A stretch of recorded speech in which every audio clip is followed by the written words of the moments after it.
on our side, a lot of people look at this, and you said something that occasionally sort of makes folks on our side shiver. When you say public-private partnership, explain that a little bit and how that's worked in the past, and how that will benefit taxpayers in Tennessee. Yeah. Well, the biggest benefit to public-private partnership is the private sector. We're inviting the private sector to come in and invest in our infrastructure. The important thing to note is that our roads are our roads. We own them.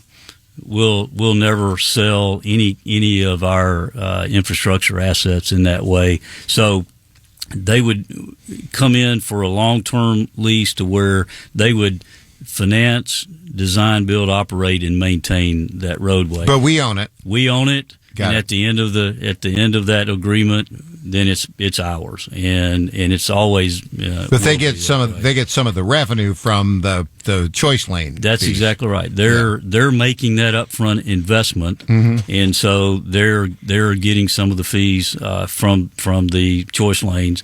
Now there is a threshold once you get to where we share in that, the state shares in that, but basically it's to pay back that original investment.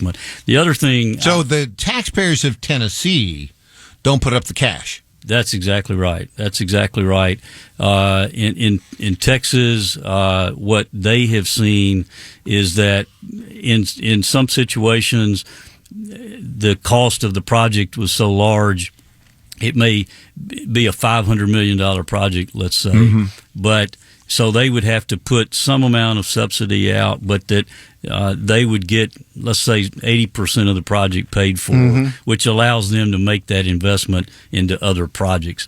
The important thing, too, is we're doing this without raising taxes at all, and we're not issuing any debt. And so I think it's important that people realize that that's one of the major reasons we are doing this.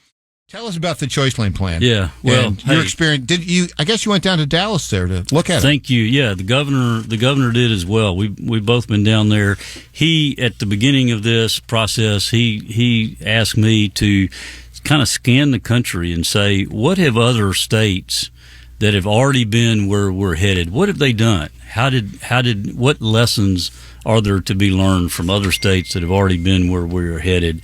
And you've probably heard me say, we are in Tennessee, I believe, at a very critical juncture when it comes to transportation. And so I think it's imperative that we do something. And so when we went down and looked at what they are doing in Texas, and if you think about it, our lifestyles, our quality of life, our philosophies are pretty similar to Texans, and so when I looked at what they did, and what the governor looked at what they did, and how they have brought these choice lanes along to where they are in addition to the old interstates, and there's new lanes, and people are literally given a choice each and every day whether they want to get in that lane and pay a user fee or not.